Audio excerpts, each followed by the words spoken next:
Now let's look at best practices. In other words, how can we mitigate the different metabolic adaptations, the different ways our body sort of tries to close the calorie gap? And so I sort of put it into a few buckets here. And one is to set an appropriate rate of weight loss. The second is to help preserve your lean body mass with protein resistance training. And then the last has to do with managing hunger, stress, and sleep. So let's dig in. So for recommended weight loss rates, you really want to keep it to right around 0.5% to 1% of body weight per week, right? Really maybe towards the lower end if you're not in a hurry, because what drastic weight loss does, it really signals the body, conserve, conserve, conserve. To just people all of a sudden stop eating, right? Or drastically reduce their calories. You know, it's like danger to the brain, to our wiring. And it could also lead to the loss of more muscle tissue. And you guys all know that that's not a good thing, right? You lose muscle tissue, it has more impact on your total daily expenditure than the less metabolically active adipose tissue.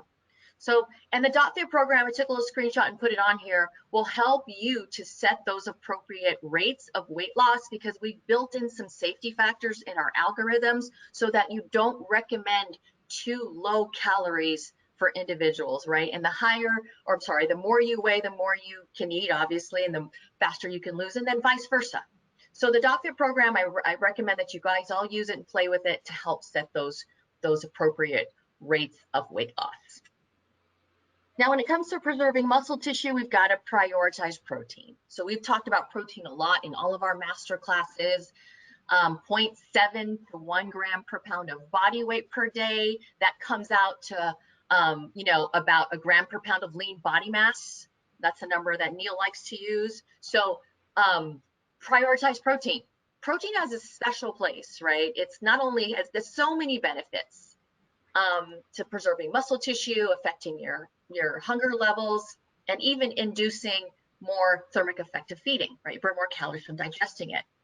Now, if you're trained, if you're lean and you're trained, and you're dieting down for a short competition, then of course higher amounts can help promote the loss of body fat. And then it doesn't need to be said, but I just had to throw it in there to be complete. You've got to have your clients resistance train on a regular basis, right? So, and it's just, if you don't use it, you lose it. And what I think in your third decade of life, you start to lose muscle tissue, and it just accelerates from there.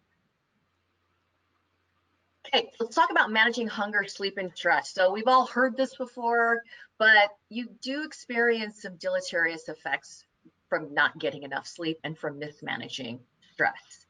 So the first and foremost for hunger is where I see people fall short is getting your fiber in.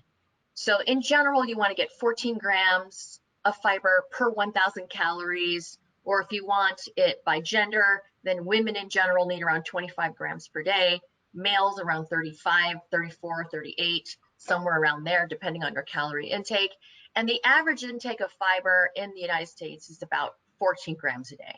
So people are not eating satiating foods that help to naturally manage their hunger, right? That's one of the reasons why we put fiber in our lean MR, because that'll help maintain hunger as your body tries to fight it and get you to eat more to close the deficit. You don't want to eliminate all dietary fat. Some people approach fat like, well, fat has 9 calories, twice as many calories as protein and carbohydrates, so I just won't eat as much fat.